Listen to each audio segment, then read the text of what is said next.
AC Lockyer, and I got Landon Dingman with me this week. This is going to be a really, really interesting conversation on building a lifestyle business sponsored by SoftWash Systems. And Landon, why don't you go ahead and introduce yourself?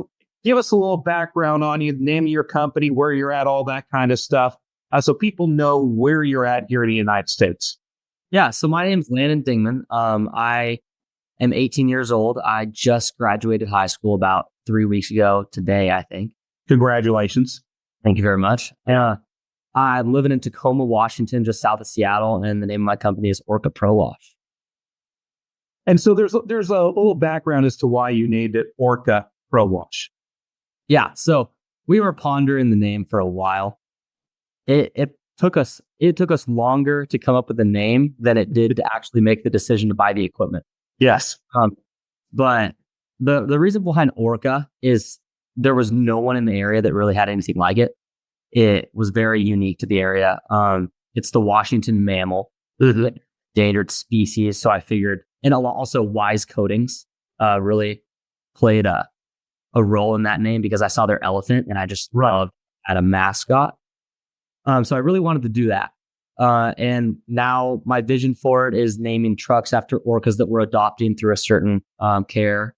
And I want to make it very recognizable in the area to where everyone knows Orca. And when you say adopting an orca, you and I talked about this quite a little over a year ago when you got into this business, that you wanted to take a certain percentage of your proceeds, name a truck a particular orca that's, of course, being tracked and studied and everything there on the coast up there in Washington, and then donate a certain percentage of the proceeds of that truck to the research and care and protection of that particular mammal. Yeah, so there's 3 pods near us, and there's a foundation that actually allows you to donate a certain dollar or a percentage a month to adopt an orca. And the goal would obviously, like you just said, to be name every truck after that orca. So when I have 8 trucks, each one is named after an orca on the side of the truck, and just makes it a lot more personal. Yeah, it's pretty cool. And we do something similar at SoftWash Systems. Our charity is the Breast Cancer Research Foundation, and we sponsor a football game called the Cure Bowl. And we give 1% of our proceeds to the Cure Bowl. And, we raised well over $300,000 now for breast cancer research just by taking that one penny and donating that, as also all of our affiliates get to participate in that. So it's a SoftWash Systems wide charity that we do. So it's always cool to have a cause linked to your company. It makes it a little more than just about business. I always kind of think that as tithing in a sense too. Sure. Because it says in scripture that after the 10%, or I don't know if it says that in scripture, after the 10% is when the tithing really starts. So then kind of think of it like that, as just throwing a little bit extra out there. Oh, yeah. Yeah. Or in Cajun, I think it's what they call lenape or something like that. Lenape is that little extra, and in the Bible, it talks about, a measure, scooped out, shaken, tapped down, really, really full. And that's what we're all trying to do is we need the businesses to support our families and build that lifestyle business, but also too, whether it be that you're a Christian or you have a religious background and you're tithing to your church, or you're giving back to the community, or you're, sponsoring or adopting an orca. It's always great to take some of your blessing and give it back into the community that you serve. Yeah, exactly. So you mentioned that you just graduated from high school. So, some of the guys that we have on this, guys and gals really, that we have on this show, talk about, hey, I'm Mr. and Mrs. Smith. We have 3 kids. We've been married for 12 years, blah, blah, blah, blah, blah. And so you don't have a similar story to that. You're like, I just graduated from high school. Yeah. And so you're really unique in that, people coming, young people coming out of high school usually aren't thinking about being entrepreneurial and starting a business, and their goals or priorities are a little different than yours. And so you're kind of a mature guy, and not kind of, you are a mature guy. And so tell us a little about what drives you, what you like to do, what is the backstory on Landon? Yeah. So it all started when I was 13 years old. Both my parents are entrepreneurs, and we've kind of grown up with that mindset of, I want to be my own boss. I don't want to have a limit. I want the sky to be the limit. I don't want to work somewhere where I'm capped. Right. I want to be able to grow exponentially. And I started the long story is I started a window cleaning business when I was 13 years old. And my parents told us every dollar you make will match towards your first car. So if you want a $10,000 car, you got to make $5,000. And we did that every single summer. My sister started a pressure washing business, and I was the one that did window cleaning. And it got to a point where we had a customer base to where we weren't even marketing anymore.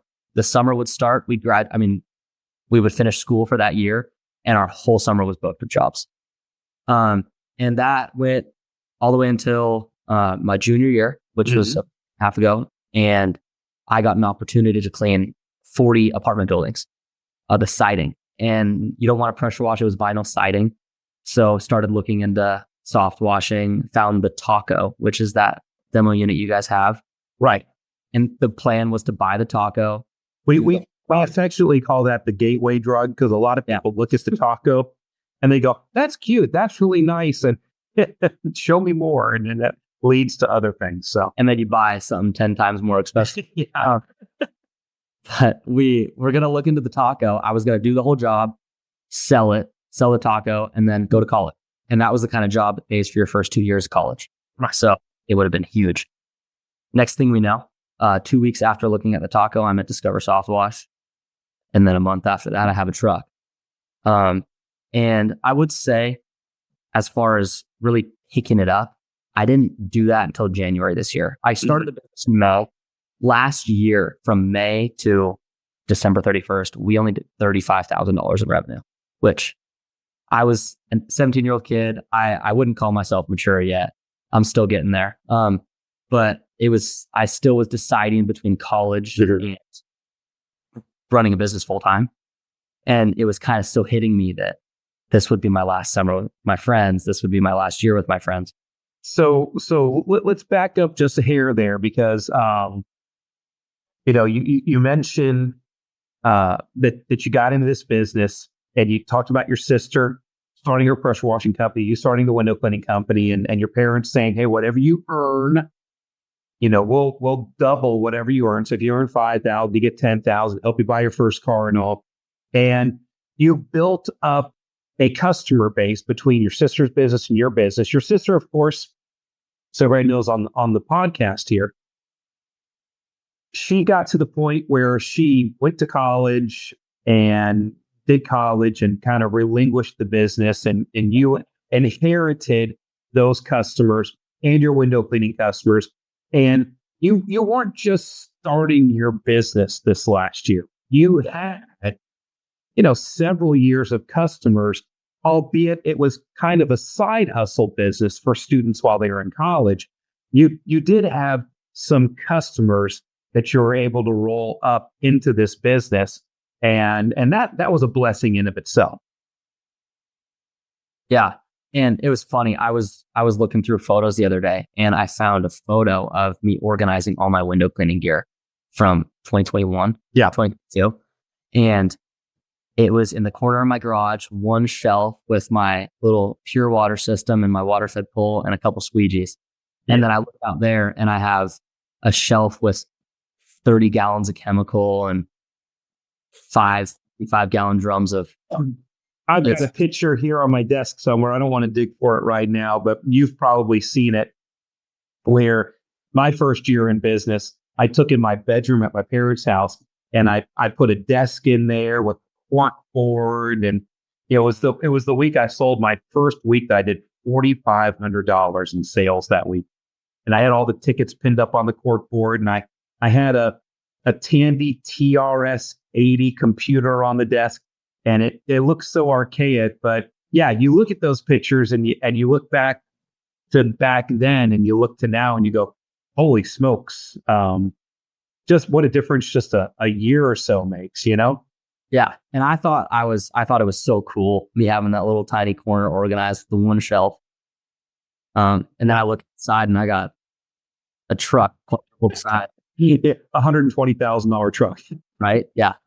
Just a different level. Yeah. But like I was saying, last year, 2023, I just didn't grasp the concept of that this was my life. And then in January, I decided to make it full time. I decided against college because I had booked out in January. I was booked until May. Right. I was thinking, why give up this momentum? I go to college and I throw everything away that I just worked for this whole year. And yeah, I did 35,000 in 2023, like I said, and then in March I did 38. And in May I went higher than that, and now we're on track to do 50 in July. And it's just a different level. So I'm just curious, and I know some of this backstory, but I'm going to ask you the questions anyhow, because our listeners here don't necessarily know all of this information. But, I made the joke that you had a $120,000 truck. Literally you would drive this truck to school and probably some of your peers probably looked at you kind of funny. I mean, what was the reaction of, the average person that you're talking to in school, and they realize, wow, you've started a business and you've got a $120,000 truck and you're kind of serious about this. What is the reaction of your peers to something like this? If I'm being honest, dude, not a lot of my peers really knew. It's because I don't want to like going around saying, oh, I own my own business. I own my own business. It just feels kind of boastful, especially in my age group. But the people that did know, people just respected it, I guess. It wasn't, wow. People didn't have such a big reaction to it as like, wow. Because I don't want to be like, I'm better than you. I have a business. I don't want to come across that way ever. Sure. But the close friends the only people that knew were the people that came to my house. And people just respect. I got two of my buddies working for me now. And I wouldn't say it really, people didn't think of me as the guy that owned a business. It was kind of just there. I was a hard worker and yeah. Well, that's kind of disappointing because I was hoping you were going to tell me the story that the truck was an incredible chick magnet. Yeah, no. They drive to school and they just start these around me when they see it, they go, they're like, who is this Yahoo? So you're definitely taking a different path. And we joke around about this quite a bit, but it is very unusual for, because your parents did save money for you for college. They did use that college when your dad did look at you. Your dad actually came down with you to Discover SoftWash. You guys looked at the opportunity together, and your dad looked at you and said, hey, we got some college fund. Are you going to go to college? Or are you going to do this business? And, and he went ahead and helped you out and backed your decision to do this business. Helped you get the truck, helped you get the skin. When I say helped you, I mean, the average 17-year-old kid can't go to a bank and sign his name to a piece of equipment like that. And so, that was a huge help for you.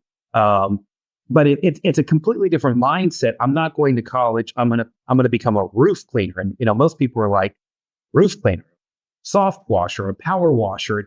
It's kind of the side hustle that people do, or it's the thing that people do until their regular job that they got laid off from, they get called back to work and, they're just pressure washing and all. And a lot of people take for granted that, that when you decide to become an entrepreneur and do this entrepreneurial journey, there's got to be a certain level of commitment. And then you just mentioned that your first year, you really only did about 35,000. But there's people listening to this right now that they were serious about their business. It wasn't a side hustle. They were going out there and this was their main gig, and they didn't even do $35,000 their first year. And so I don't want you to glance by that. But when you did get serious, there were certain steps that you did that you went, okay, it's time for me to really start rocking and rolling with this. And so what were some of those things that you committed to and you did to really get the ball rolling? Yeah, that's a good question. The thing that made me want to start working a lot harder and just dedicate so much more time to this was honestly Waypoint Conference. I went down there to Florida. I came back, had my trade show, but the connections that I made with Garrett, Pete Happy, Mr. Prom, just all those connections, people to call, people to ask questions to, it made it so much easier to grow. I'd say I called Garrett every single day for like 3 or 4 weeks straight. God tell me, I'd get on the phone with him. He's like, I just got off the phone with Landon. I was on the phone with him 3 hours ago too. Sounds about right. I talked to everybody. I made my rounds on the phone calls, that's for sure. But it went from me working on Saturdays, 2023, to I changed my whole schedule at school. I got to school at 8:30, left at noon, started work at 12:30, and some nights I'd get home at 10. Some nights I'd work till 3 or 4. But my whole entire schedule revolved around working. And in May, I had my biggest month so far. July is going to surpass that, but I worked every single day after school, at least until dinner time, and I worked a 10-hour day on Saturday every single week. So it was just a different. If you're throwing work in there, I was working 70-hour weeks. And even sometimes I remember, because we do our weekly tribe time call where I make myself available once a week for 2 hours. And so you would come in, and so we'd start that at 10 o'clock in the morning. So if you go back, that's about 7 o'clock, and you would get on tribe time, and you'd be driving in your truck to school, and you'd have your phone up on the phone holder in the truck, and you'd be listening to tribe time and asking your questions and all. And sometimes you'd be like, hey, can we do me next? Because I've got to walk, I've got to leave the truck, park the truck, and walk in and go to school. And so you were literally on our coaching calls, even on your rides into school in the morning. So you were hardcore. I mean, you decided, man, I'm going to do this thing.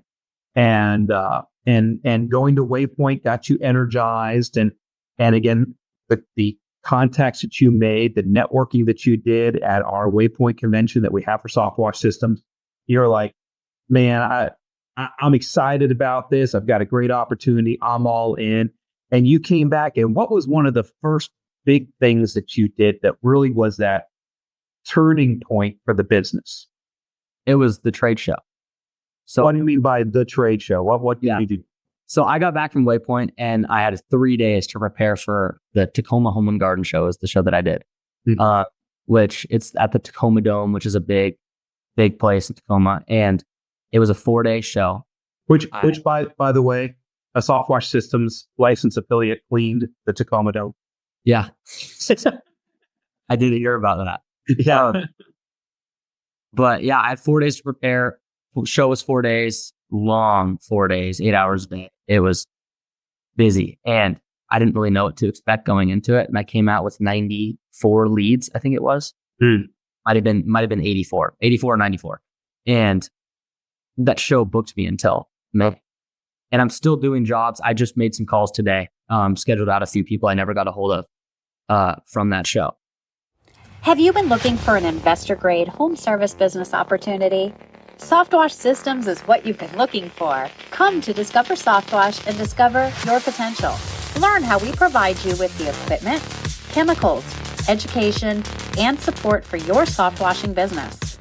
For more information about becoming a licensed affiliate, call our Shield support agents at 855-763-8669 or visit our website, www.softwashsystems.com/discover. Join the revolution. Join SoftWash Systems. Yeah, you literally did not even get the opportunity to run all 84 to 90 leads. I mean, you still had, like you just mentioned, had some that you hadn't been able to reach or left messages or whatever, that you're still now, over 6 months later, for the first time talking to people from that show and closing jobs from that show. Yeah, I would spend, I'd leave, I'd have my first quote at 12:30. I brought all my stuff to school, left it in my car, and then I'd be doing quotes until I couldn't see the roof anymore because it was too dark. and I'd get in seven a day, 8 a day. And it still wasn't enough. And then I'd book jobs. So I'm alone. Let's say I'm closing 6 of these 8 that I'm doing in a day. Now I have 6 jobs to schedule and 50 more quotes to schedule. And it was just ridiculous for the first 2 or 3 months. And then you're doing jobs, which then people see you doing the jobs and they talk to each other and you get leads from those and referrals from those. And so you got the domino effect. So, if you were to speculate of that 84 to 90 leads that you got from that show, how many leads did you get from the job? What did those leads turn into? What would you say would be the entire number of jobs you've done just from that show? I couldn't tell you. I could tell you if I went and looked, and I could probably figure it. Did you double? Did you, for every lead that you got, you ended up getting another lead, or for every 2 leads that you got 1 lead? What would you say the ratio would be? The one negative thing that came out of me being so busy, though, too, was like one thing you guys say in your marketing camp is make every lead into 2. Like if you got 2 lead, it should be 2 quotes. Replication of effort. Yes. I didn't have time. I would go to a quote at 12:30 and I had another one at 1:15. Right. And I had to make that estimate 30 minutes and then I had to drive 15. And I barely even had time to do the quotes. So I'd say I definitely kind of took a hit as far as doing a lot of like popcorn marketing, as you talked about, because I didn't have time to even go to these people's houses. And I was booking out estimates for 4 weeks. Wow. So people don't like it when you book out an estimate for 4 weeks. And then they want their house clean now. It's one of those things that by the time they think about it and they say, this really needs to get done, they want it done yesterday. But I'd say about probably 30% increase easily. And I would put all those, if I got a call from someone from the trade show, I'd put it down as a trade show in my system. And I have way more than 90 people from the trade show in my system. So it's really incredible. I talk to people all the time, and not everybody gets that kind of result from a trade show. Again, there's other soft washers in your area, right? Very few, but yeah, there's a couple. And there's other pressure washers in your area, right? There's other window cleaners in your area, right? Oh yeah. So it's not like you're in a market that doesn't have any competition. You go to this home and garden show and you ended up getting a lot of leads. A lot of people said, yeah, man, come on out and visit me. Okay. So you had to put a certain amount of effort into the trade show, be prepared for the trade show, set up for the trade show. What were some of the things that made a difference in this home and garden show that you think really attracted people to trust you and say, yes, come out and give me an estimate? Yeah, I was super energetic at the trade show. I didn't sit down all 30 hours that it was going on. I was standing in the corner of my booth talking to everybody, cracking jokes with people. Yeah, people walk by and I just, you got moss? And they'd say no. And I go, you're lying to me. And it's right back. And they're like, I am lying to you. And then I give them a business card and I don't know. I just talked to everybody, shook everybody's hand. Most people thought I was an employee. So I kind of started to tell people I was the owner. And when people started realizing I was the owner, there was people from across the trade show that had booths that were sending people to my booth. Wow. Like, check this kid out. He has the big truck. I had my truck in there too, a big 30-foot booth. Had a slideshow plan with all the before and afters. And it just pulled everybody in because no one's seen a truck like that. Okay. So I'm going to hit pause real quick here. Okay. So you just listed 4 things. All right. So number 1, you were very congenial, talk to everybody, crack jokes, push back on them. You got moss on your roof? No. Oh, come on. You're just lying to me. You're just blowing me off. Yeah, I'm blowing you off. Well, come on over here. Talk to me about this. Okay. So you talk to people. Okay. So you built up a rapport with them. You mentioned that you put your truck in the show and then, which is a big deal. You mentioned, of course, that other people were referring, when people realized that you were the owner, people were referring people back to you, go by that booth, check them out. Hey, there's this kid over here. And so people were endeared to you because you are very young. This is very unique. Most people your age aren't entrepreneurs. Most people your age are not that serious about starting a business and running a business and all. And so, you have a different mix. So, you're young, you're energetic, you're talking to people. People are endeared because you're the owner of the company. They're starting to figure that out. And that played very well for you. Tell me about the truck, because listen, you've got a beautiful truck, beautiful wrap on it, Orca on the side, great colors, beautiful piece of equipment in the back. When people would come and see that truck, what was their reaction to it? A lot of people would just stand in the aisle, because I was on a little corner, and people would walk around and people would just look at it. Most people didn't even say anything to me. They just stand in the middle of the aisle and look at it. And I just up there and stand right next to them and look at the truck too, just right shoulder to shoulder, and just start looking at it. And then they'd either strike up a conversation with me or I'd strike up a conversation with them. But people were just amazed by the truck. A lot of people asked, how'd you get this truck? A lot of people thought I was, which I don't understand why people ask, but a lot of people thought I did roofing. And right, sure. I was kind of confused why they thought I like sprayed on the shingles with my hoses or something. But a lot of people think thought I did car detailing. Next show, I'll make it a lot more clear that it's exterior cleaning. But I won't, because we call it soft washing, and people automatically think soft washing in cars. So next time I do this, I'm going to start a car wash company. But every single person they'd look at it, and I just look at them. You got any questions? And most would say no, and I just start talking to them anyway.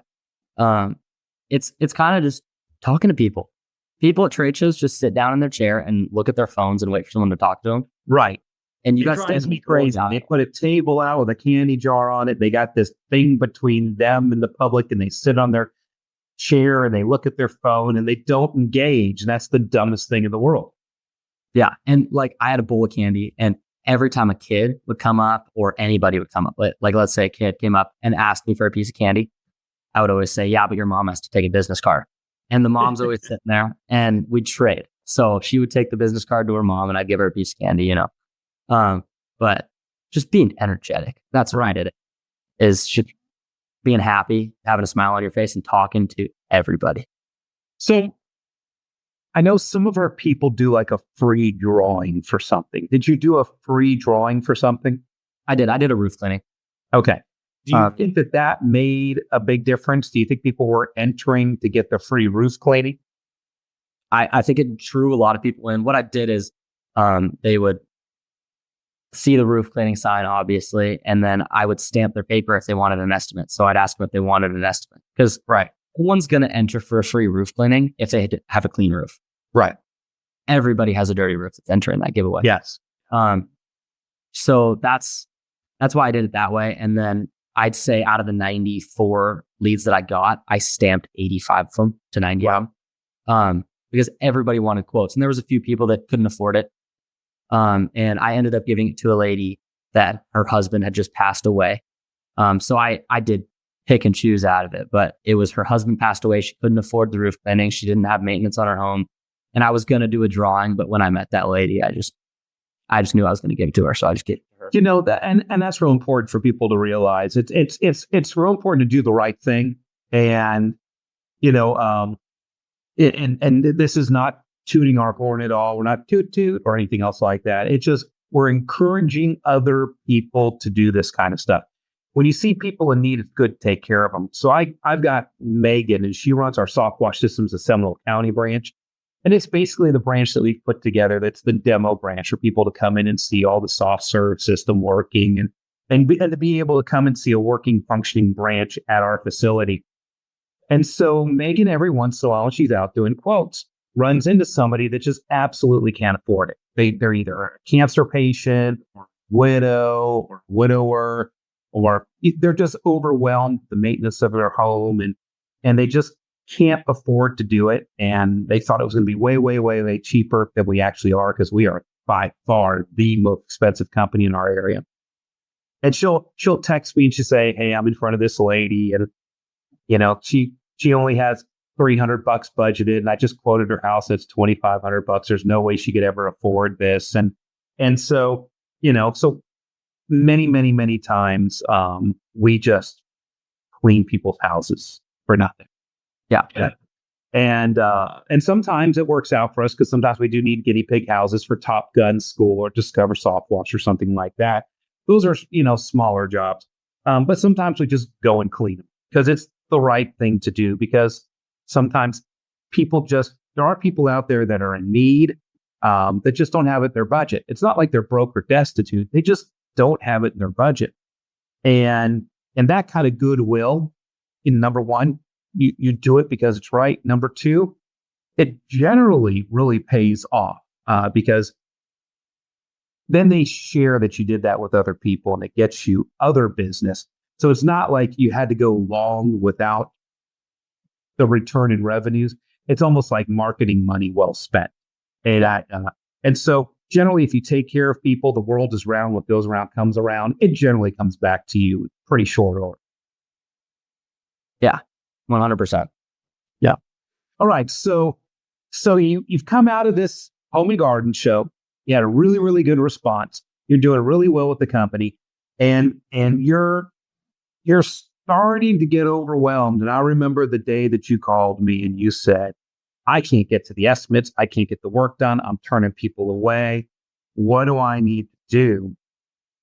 And I told you, I said, "Landon, you got to hire some people." And you're like, that when you realize as an 18-year-old kid, and you haven't even graduated from high school yet, you're in the last part of your senior year, and I'm encouraging you to hire team members so they can be out cleaning while you're at school. And then you would come out of school and go check on them and go out and do sales and stuff like that. And I didn't listen to you for like 3 months. And so what happened when you didn't listen to? Yeah, the reason I went on a mission trip and I went on spring break. Mm-hmm. So I went on a mission trip for 10 days, didn't have my phone for 10 days. Right. Went on spring break with my family. I'm still a high school student. And I was afraid to push people out. Mm-hmm. So cramming everybody in. One bad weather day just ripped me to shreds. Oh yeah, because then the cascading effect, the domino effect is unreal. Yeah. And I had no time. But I was just nervous to interview somebody. I was nervous to let my truck go, me not driving it. I had a guy actually named Landon working for me ever since May last year, and he would just work when he could. He was a high school student as well. Mm-hmm. And right now, the guys are actually on the truck as we speak. They're going to be home in about 30 minutes. And I have 2 high school buddies that just graduated running it. They're doing a great job. One of them, Landon, he's experienced, been on it for a year. And it's like a sigh of relief the first day that they go out and do a job and it goes well and you get a good review from them. But I should have done it earlier. I would have hired a guy in March. Mm-hmm. If I had to go back knowing what I know now. I'm still a baby in business. I don't even know what I'm talking about. Listen, there's 50-year-old men I can't get off of their trucks. Yeah. There's 50-year-old men I can't get off their trucks.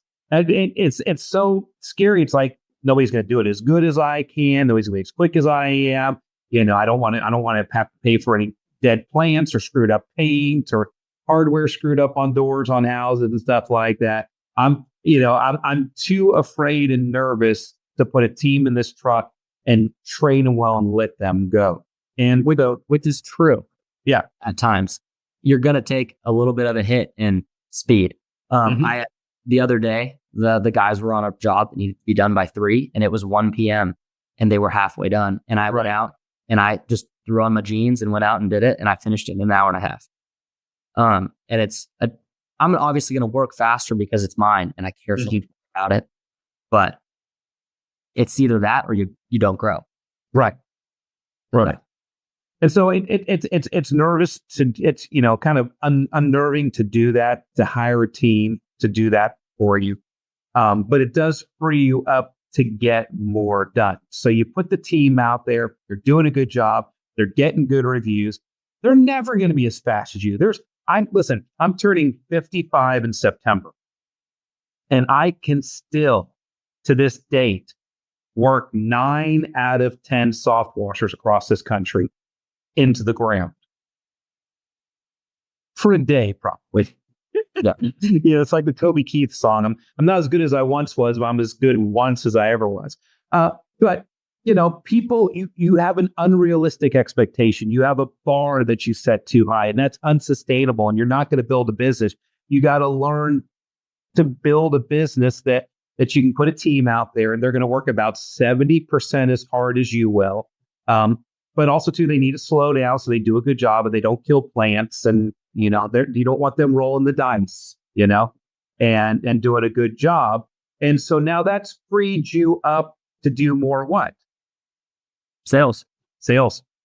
Yeah. Yeah. So how's that working out? The first 2 weeks I had the guys on, first week, they've been on for about a month. So this is like right now. The first week they were on, I didn't really do much, if I'm being honest. I went out to a couple quotes, but I just graduated high school and I didn't really do anything, if I'm being honest. I went out and they did production and I kind of sat at home and worked on my computer, organized my office. But like today, I went out and I visited 6 apartment complexes, just giving out quotes, talking to people, knocking on doors, throwing flyers.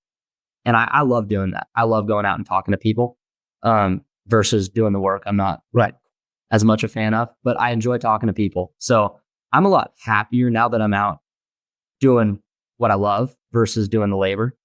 And it's so much smoother now too. But yeah, and it just allows me to get way more jobs on the books. It's going to allow me to sell so much more. I'm booked out into August right now. And I hope to fill up August by the end of the next week or two. So, what's your closing ratio? If you go out right now, let's say 10 jobs or 10 quotes, you get 10 RFPs, requests for proposals. 10 people want you to come out. Of those 10, and remember, with SoftWash systems, we always track what we call our 1-to-1 ratio. Leads that came in that week that actually closed that same week, not the week after, not 2 or 3 weeks down the road, that came in that week that closed that week. What is your 1-to-1 ratio, closing ratio right now out of 10 jobs? If we're talking, like you just said, that week, like on site closing or the next day, I'm probably around 60%-ish, 65%. But if we're talking for the year, so let's break that down real quick here. Okay, so you're closing 6 out of 10 on the spot or same week. Yeah. Okay, of those 4 that you didn't close, what happened to those 4? Tell me the story of the 4 that you didn't close. I call them until they do it or they say no to me. But no, I'd probably sell about 50% of the 4. Okay. So 2 more go with you. So 2 jobs out of 10 are not closing. Okay. What happens to those 2 jobs? Tell me the tale of the 2 jobs. Yeah. So either they don't respond, I just never get a hold of them again. There's people I've called 10 times over the past 4 months that you just never hear from, or there's people that just flat out say it's too expensive and don't go for it. But those are the only 2. Nothing else really happens. Yeah. And so if you were to go drive by, have you actually driven by the 2 out of 10 to see if they actually got the houses clean or got the roofs clean? I've done it a couple times, but honestly, I haven't had time. So the couple of times that you've done it, but no, are the roofs clean? No, they haven't. Yeah. And so if you were to guesstimate right now, how many jobs you actually lose to competitors, that somebody didn't choose you, but they chose somebody else, would you say 1 out of 10, or do you have to go to 20 and say 1 out of 20? It's probably about 5. So yeah, 1 out of 20. I ask my customers if they end up not going somewhere. I ask them, who did you end up going with? And it's I've had maybe 4 people in the last year tell me, I just had someone go cheaper. There was a job I quoted for $18,000, and I lost it to a guy that quoted me at 13. So stuff like that you almost can't avoid, but it's always, I very few. I lose very few to other people because no one else does what I do. No one else has a truck like I have a truck. a lot of people end up doing it on their own too. I notice that a lot when they hear my price. Yeah. Do it yourselfers. You know, if they're up there sprinkling moss be going on the roof. Yeah. Yeah. All right. So one of the things also too, when we were talking about your team members, how easy is it for you to train your team members? You bring people on and you're going to put them on a truck. The scalability of the company, when you bring new team members on, how quickly can you get them out cleaning, and what makes that possible? Yeah. So I struggle with training people a little bit. Because it's like, I think about it like skiing. I'm a big skier. I love to ski. I cannot teach people how to ski because I grew up doing it and I just don't know what to tell people. And a lot of I struggle with, I just want to do it because it's not getting done fast. And then I just want to do it. But I was kind of blessed right now in the fact that the guy that is my lead tech right now has been with me for the last year, and how he learned is he just watched me do it. And the guy just brought on, his name is Avery. Training him, I went on 6 jobs with him, and I let my lead tech do his thing. And then I just sat with Avery and just told Avery what to do, told him what he needs to look out for, and kind of, just he mirrored me, I guess, and I mirrored him. And then I went out on a job and did nothing, just let them do their thing to see that it's great. And then I haven't been on a job with them since. So that's the in the field kind of, hands-on type of training. What other resources do you have for your team members when it comes to training? Yeah, and I put both of them through the assistant tech training. I haven't put my lead tech through the lead tech training. I need to put him through the lead tech training. But they're both through the assistant tech training. So they're both SoftWash Systems assistant tech certified, and they have their certifications now. And your lead tech, you're going to send him through the lead tech training, and that will help too as well. But you actually have the ability to certify them through SoftWash Systems. Yeah. But then again, that you always have to remember that's on a computer. It's a test. Some people are book smart and some people are street smart, and some people, learn by watching videos, and some people learn by reading, and some people learn hands-on. And so you've got to back it up with what you did. You've got to do what are called ride-alongs. And ride-alongs are very, very key when you're training your team members out there that are going to be doing the cleaning. You can sit them down in front of the computer with SoftWash Systems. They can, take, the 10 classes and their 150 question test and earn their certification. But yes, you have to do the ride-alongs, and by and large, you're relying on your lead technician to do a great job training their assistant tech so that the assistant tech can get promoted up to that next truck. So you mentioned that you're booked all the way up into August, and then you're trying to finish booking out August. July and August are probably the 2 slowest months of the year. So what do you do when September hits? Question. I'm actually in September. Both my technicians are going to college. Okay. And I am going to pick back up on the truck halfway through September. And my plan is to work throughout the rest of September, October, and as much in November as I can. Doing a lot of gutters in November because no one wants you to touch the roof when the leaves start falling out here in the West. And then take December off. I'm going to ski in December and then pick back up when that trade show starts in January. Okay, so we just hit a lifestyle point. So part of this conversation here is you're building a lifestyle business. And so we talked a lot about the mechanics. We talked about how you got the leads, talked about how busy you are and hiring people and everything else. And you just hit upon something that's very, very important. As you realize in your marketplace, you get to a certain time of the year that it starts to get, you're not in a cold part of the country, but it gets cooler. The holidays come in, things start to slow down. For you, the leaves start falling and people don't want to clean stuff. They want to wait for the leaves to stop falling and have you clean out their gutters and blow off their roof and clean up that. But you definitely get to a point where the phone stops ringing and nobody wants you around. And you just said you're going to go do what? Ski. You're going to take the month off and go skiing. Okay, so that's a lifestyle thing. That's something that you enjoy doing. That's one of your hobbies. And so if somebody had a JOB, would they be afforded the luxury to take the month of December off just to go skiing? Exactly why I wanted to own my own business my whole entire life. Yeah. But yeah, I'm super excited. But there is that when it comes to the lifestyle point. I'm at a point in my life where I have to limit living that lifestyle business to a certain extent because I'm 18 years old. I'm at the point in my life where I need to work my tail off as much as I possibly can. I shouldn't be taking 3 months off at a time to go work. Not to go work, to go have fun. But I'm super excited that I'm going to have that flexibility my whole life for sure. Now, remember when we first started having some of these conversations, you talked about some of your goals.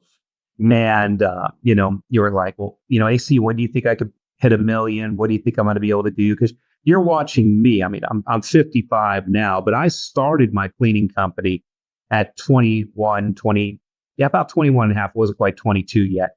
And started at 21 years old. And by the time I was 28, literally 7 years later, I had a $3 million a year business. And by the time I was 29, I had 3 branches around the state of Florida. And by the time I hit 30, I had a $4.8 million a year SoftWashing company with 18 trucks on the road. And so, you're like, part of your thing is, oh, I wonder if I can do it sooner than AC. So you've been thinking about this now. You've seen what the truck can do. You've seen how you could sell the jobs. You've seen the revenues that this truck can produce. When is truck 2? When is truck 3? What are you trying to build? Because you just said, hey, listen, I'm 18 years old. I could take 3 months off here, 3 months there, and have this vagabond lifestyle with this lifestyle business and everything else. But you want to get serious about it. So tell me what the plan is. Where do you want to take this thing? Yeah. So do you want me to just take you through my 5-year? Yeah, that would be great. I'm sure everybody on here would love to know what an 18-year-old, 3 weeks out from graduating from high school, what his master 5-year business plan is compared to a lot of 35 and 45-year-olds out there that still haven't figured out what they want to be when they grow up.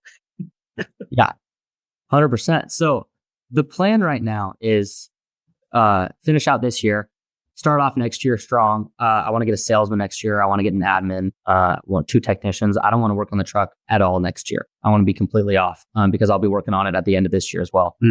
The plan is to either buy a truck at the beginning of next year or in the fall next year, whichever. Kind of have to play that by year. That'd be truck 2. Yeah. Yep. And then the plan is if I buy it at the beginning of next year, let's say I buy it in March, I will have that truck all next year, put on a 3rd truck the year after that, which would be 2026, put on a 4th in 2027. And then I'll have a location. My goal is to have a location here and then a location 40 miles up north in Seattle area. And then after that 4th truck, I want to put on 2 each year. So by the time I think it's 23 or 24, I would like to have 8 trucks on the road. I think it's 23. By the time I'm 23, I want 8 trucks on the road. Doing $4 million a year. Which is really incredible because of just the economics of it and how much prices have gone up. I had to have 18 trucks on the road to do $4.8 million. And you'll be able to break $4 million with 8 trucks. Yeah, and even in this market, I think I'm what's the word I'm looking for? Conservative. Conservative, yeah. Yeah. I think I'm being conservative because if I'm working 11 months out of the year, which I think I can definitely do, especially with commercial, I think I can easily do 600 per truck versus. Right. Because you're seeing that now. So just give everybody a glimpse here. January, what did you do? What was your number in January? January was like 4,000. It was barely anything at the end. But then February is when it picked up. I did about 20,000 in February. In March, that was my first month breaking 30. I did 36, I think is what it is. And then in May, I did 38. Okay, hold on. Let me give a calculator here. Okay, so you said 4 in January, right? Yeah. And then February was how much? February was I think, let's call it 20. Okay. And then March? Was 36. Okay, and then April? April, I did 4,000.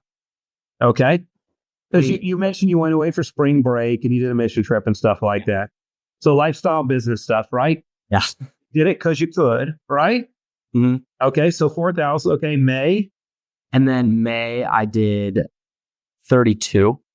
Okay, in June. June, I haven't looked yet, but it's probably, let's call it 30.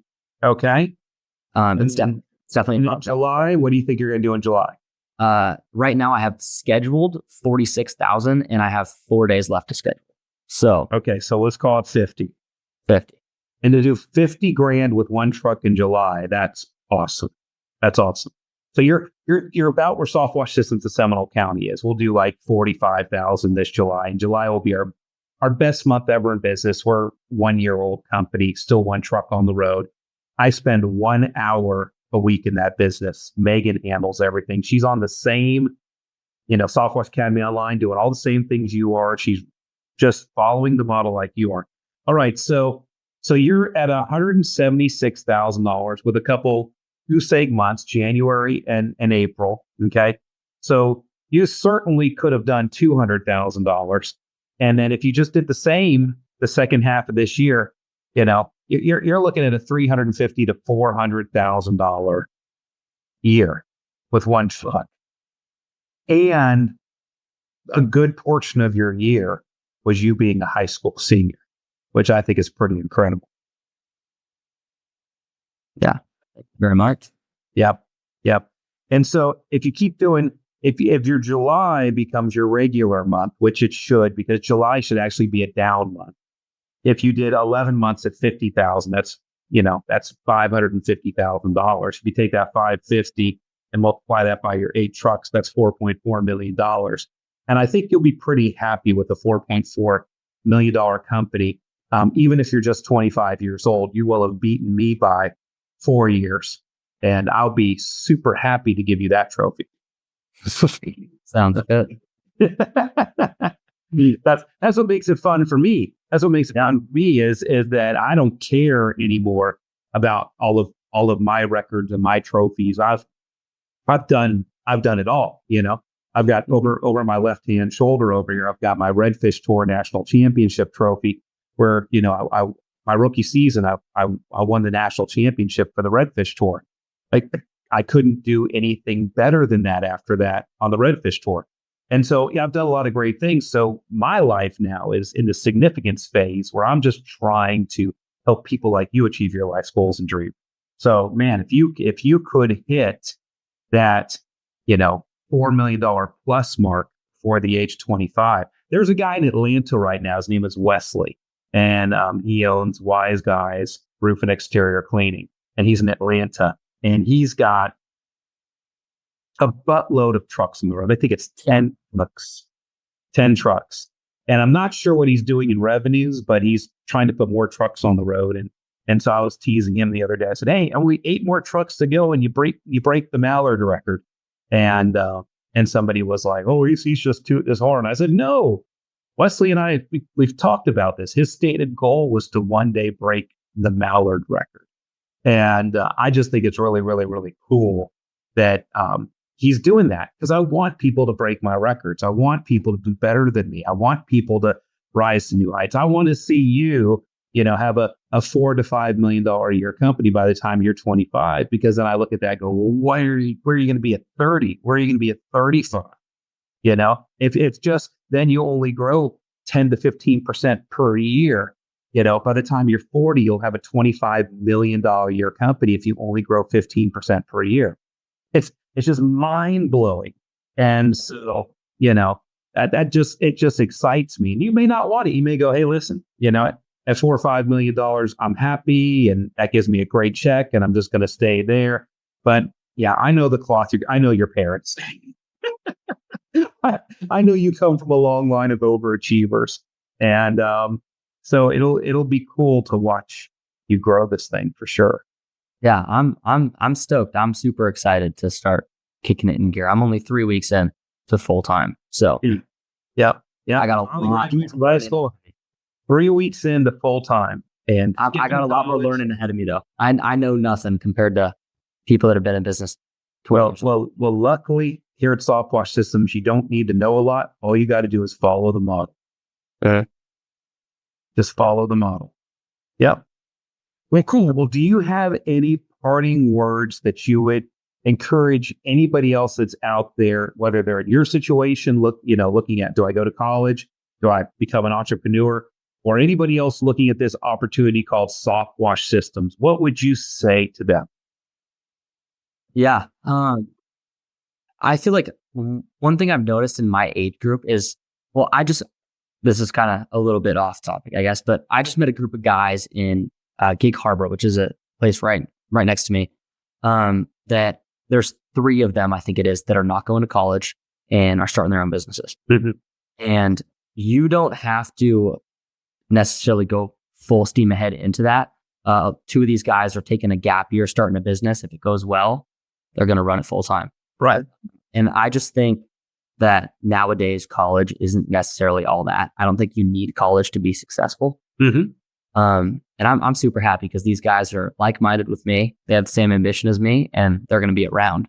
Versus all my buddies going off to college and leaving. Yeah. Yeah, I'd say you don't need college today. I'm seeing a lot of Gen Zers are getting. One thing I like about the Gen Z is you guys are really practical. They're like, there's no BS. Let's just go straight to the point. And so, yeah, some were saying, listen, I don't need college to go out there and make a good living. And I'm ready to start my life now, not 4 years from now. Let's get going. And I think that's a very admirable attribute.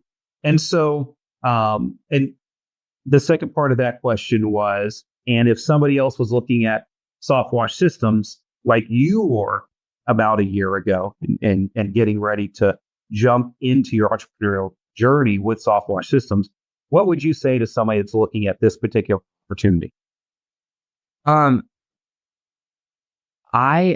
was in my situation, I was in a very blessed situation in the fact that I could put my college fund towards this truck. If anybody else had that opportunity, I'd say take it.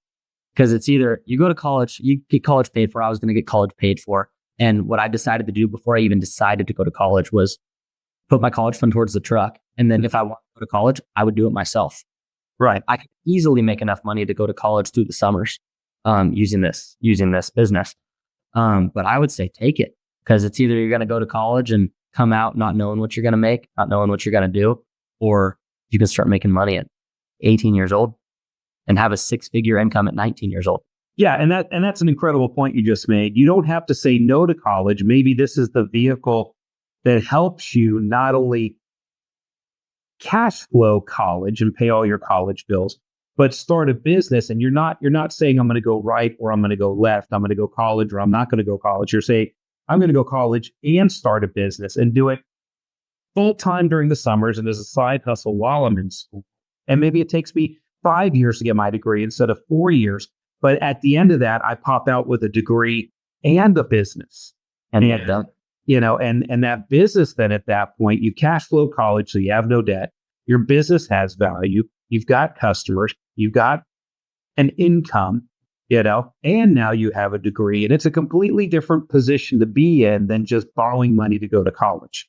Yeah, 100%. And I'd say too, the deciding factor for me big time was the social experience. Mm-hmm. And I'm in a family, we don't drink alcohol. It's just, I've never taken a sip of alcohol. I never plan on taking a sip of alcohol. That's just a personal decision that I've made.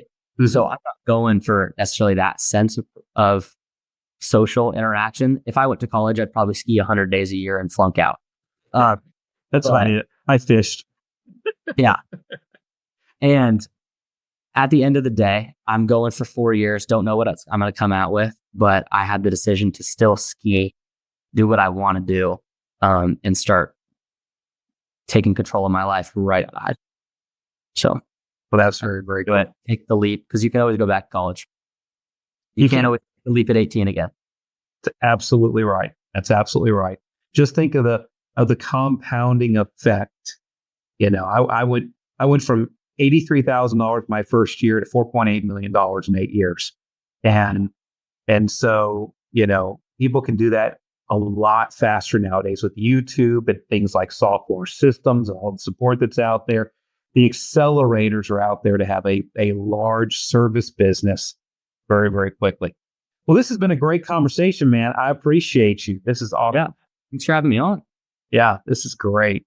And it's definitely a different point of view. And I really hope that other, Gen Zers will listen to this and, just think about the momentum you could possibly get early on in life with, like you said, you've got lots of energy, you love talking to people, and you just got out there and you made this happen. And you've got a business that's allowing you to have a 6-figure income as somebody that just graduated from high school. That's cool. It's fun talking to you now versus talking to you back in, I think it was July when we did that. It's just completely different. You have a lot more perspective now. Yeah. I feel like I'm a lot older from July last year. Let's just say that. It just feels different. But yeah, that's for sure. Yeah. So if you guys want to watch that interview too, it's on our YouTube channel over at SoftWash Systems. We have one with Landon, and you can listen to the perspective between then and now.